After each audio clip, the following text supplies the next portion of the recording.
Olá, gente, tudo bem? Estou aqui para gravar para vocês esse vídeo. É um vídeo de revisão, tá bom? Nós vamos essa semana fazer essa revisão e também fazer o teste mensal. Então, eu aconselho vocês a estudarem todo o conteúdo da apostila 1 de agosto e também da apostila número 2, tá bom? Bom, nós vamos começar com demografia. O que é demografia? É o estudo da população. Então, eu coloquei para vocês assim, olha, segundo dados de 2019, a população brasileira já era de 210 milhões de habitantes, tá bom? Algumas páginas da internet já falam até em 2020 de 211 milhões de habitantes, tá? Quem faz essa contagem oficial é o IBGE, Instituto Brasileiro de Geografia e Estatística, mas esse ano, devido à pandemia, não vai ter a contagem da população. Essa contagem foi adiada para 2021, certo? Desse total, nós temos o número maior de mulheres e o número menor de homens. E essa população está distribuída de forma irregular. Então, por exemplo, a região sudeste é a região onde mais tem pessoas, sobretudo São Paulo e Rio de Janeiro. E nós temos aí a região norte e a região centro-oeste com os menores números populacionais, tá bom? Outra coisa que eu queria falar com vocês, ainda sobre população, é a respeito da pirâmide etária. O que é a pirâmide etária? É uma espécie de gráfico onde eu consigo colocar o número de mulheres, o número de homens, distribuídos de acordo com a idade. Então, a pirâmide é constituída da seguinte forma. A base da pirâmide é formada pelos jovens, que vai de 0 até 19 anos, tá? Nos países pobres, a base fica mais larga. Nos países ricos, essa base é mais estreita. O corpo da pirâmide é onde estão os adultos, entre 20 até 59 anos, tá? Nos países pobres, essa base é mais larga e nos países ricos, ela vem um pouquinho maior do que a base. E aí, nos países mais pobres, a gente consegue ver que eu tenho mais jovens, mas eu também tenho um grande número de adultos. E o topo da pirâmide é formada pelos idosos acima de 60 anos. Quanto mais idosos, significa que a população tem acesso à saúde, tem acesso a uma boa aposentadoria, tem acesso a lazer, então a qualidade de vida é melhor. Quando a base é muito estreitinha, muito afunilada, a gente pode entender que eu tenho dificuldades para lidar com os idosos. Então, falta saúde, a aposentadoria é insuficiente, os problemas que a gente já conhece. Então, a pirâmide etária é um gráfico que representa a distribuição da população. A base são os jovens, de 0 a 19, o corpo, o meio da pirâmide são os adultos, de 20 até 59, e o topo da pirâmide é formada pelos idosos acima de 60 anos. Eu coloquei também para vocês que, para se fazer a análise dessa população, nós vamos usar basicamente 5 indicadores. O primeiro é o PIB, Produto Interno Bruto, então eu pego tudo aquilo que o país produz e transformo em um valor. Quanto maior o valor, mais desenvolvido o país. Quanto menor o valor, menos desenvolvido.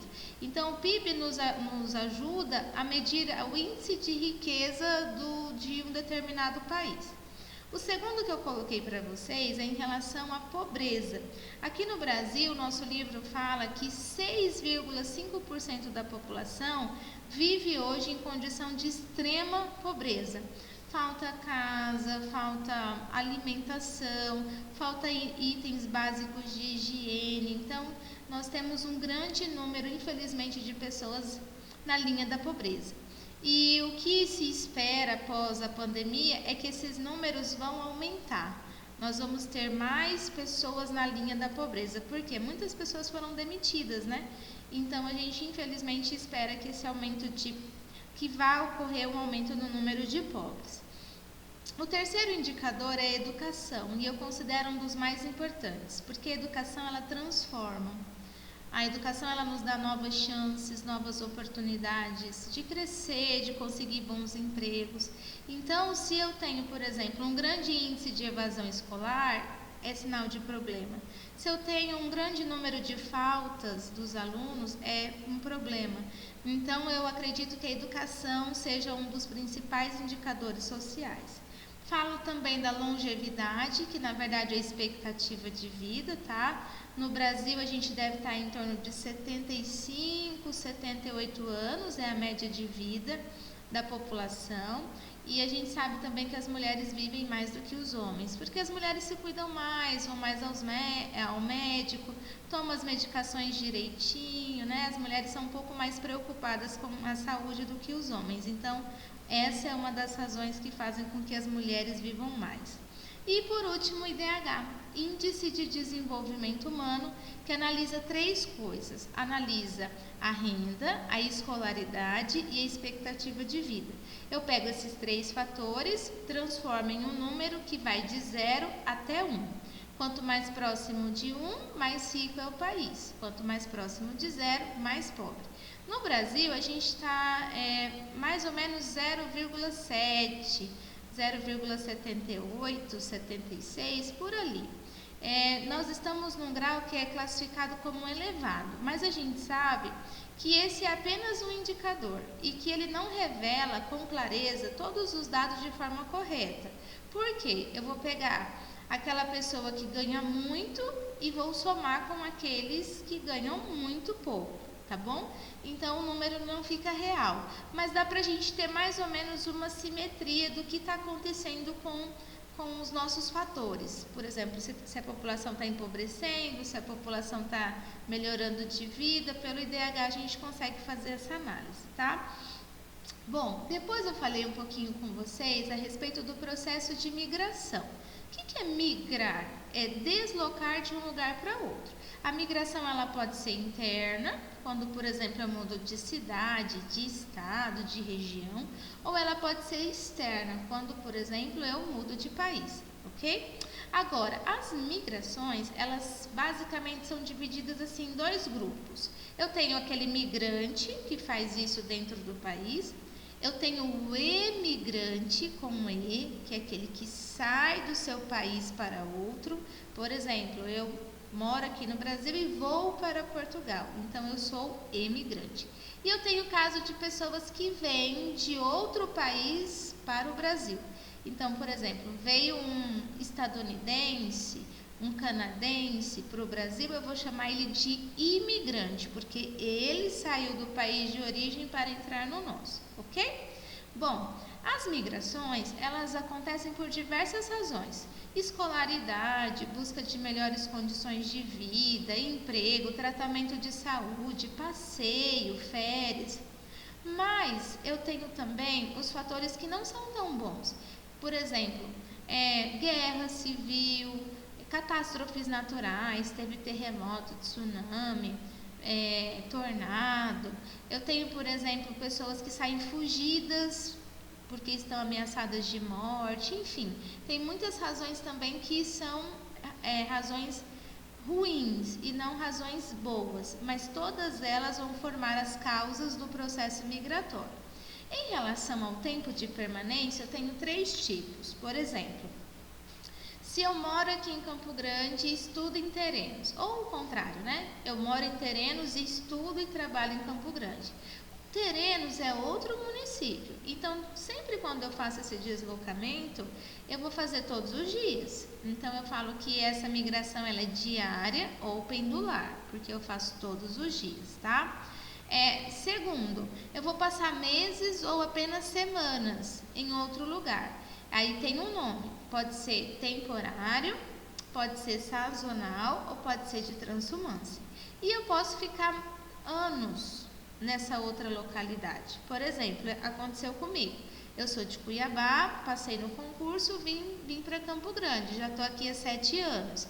Então, eu sou uma migrante interna permanente, ok? Então, essa é a classificação geral que a gente faz.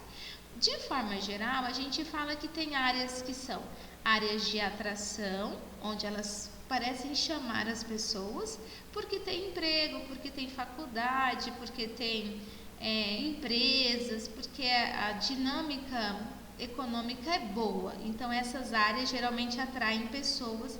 A gente chama de áreas de atração. Foi o que aconteceu com o Sudeste muitos anos. A região Sudeste, sobretudo São Paulo e Rio de Janeiro, foi crescendo muito, foram surgindo muitas empresas, muitas indústrias, então muitas pessoas foram para São Paulo em busca de melhores condições de vida. E eu tenho áreas que são chamadas de áreas de repulsão. O que é isso? Elas parecem afastar as pessoas. Foi o que aconteceu no Nordeste durante muitos anos. Porque tinha muita seca, porque faltava emprego, porque a população passava necessidade. Então, eles saíam do Nordeste e iam para outras regiões em busca de melhores condições de vida, ok? Bom, depois eu falei um pouquinho com vocês sobre indústria. O que é a indústria? A indústria ela é responsável pela transformação da matéria-prima em um produto industrializado. Como assim, professora? Vamos imaginar o ferro. Eu pego o ferro in natura no solo, transformo nas barras de ferro e depois transformo nas cadeiras. Todo esse processo de transformação é realizado pelas indústrias. E aí o nosso livro vai dar o foco da seguinte forma. Ele vai explicar que as primeiras indústrias foram trazidas para o Brasil pelos grandes produtores de café, porque eles tinham dinheiro para fazer esse investimento, e que a região Sudeste foi a que mais concentrou indústrias. Por quê? Porque ela tinha mão de obra, porque já tinha meio de transporte, porque tinha fonte de energia, porque já tinha infraestrutura. O Sudeste já estava desenvolvido, então as indústrias ficaram ali. O que está acontecendo hoje, né? As outras regiões do país também estão se modernizando e elas estão atraindo muitas indústrias para suas regiões. Então, por exemplo, o nosso governador ouviu que tem uma grande montadora de veículos que quer se instalar em algum lugar do país. O governador vai lá, oferece infraestrutura, oferece redução de impostos, oferece um terreno. Então, o que vai acontecer? Essa indústria ela vai ser atraída pelos benefícios. Então, ela sai do grande centro e vem, por exemplo, aqui para o centro-oeste, para o interior do país. Esse processo é chamado de desconcentração, a saída das indústrias dos grandes centros, ok? Bom, para finalizar, eu fechei com vocês com duas informações, meios de transporte e meios de comunicação. Em relação aos meios de transportes, eu tenho 4 modelos, os terrestres, aéreos, aquáticos e os dutos. Nos terrestres, eu tenho as ferrovias, as rodovias, ciclovia, todas aquelas que vão ter as ruas, avenidas e rodovias como base, tá bom? Esses são os meios terrestres. Dentro do grupo dos terrestres, eu tenho as rodovias ou transporte rodoviário. Professora, por que a senhora está comentando? Porque ele é o principal meio de transporte no Brasil. A nossa principal forma de levar mercadoria de um estado para o outro são pelas rodovias. A gente utiliza muito os caminhões.